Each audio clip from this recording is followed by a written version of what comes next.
So the power plant engineers down here at the hospital are a 24/7 operation that basically take care of all the HVAC and utilities for the hospital and surrounding buildings. I've got a crew of engineers that do daily readings on the boiler equipment behind me, the chiller equipment in the other room, and then we're also here in case of any type of utility failure for power generation and switching over utilities to make sure that the power is on emergency power when necessary.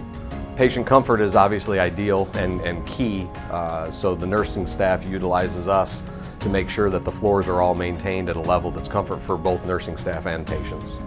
We have multiple campuses here, everywhere from Frankfurt, Bourbonnais, Kankakee, the Hoover building, and it's all run through a system of building automation. We have two systems that actually run so that when the calls come in from other campuses, we're able to pull up that information and address it accordingly here.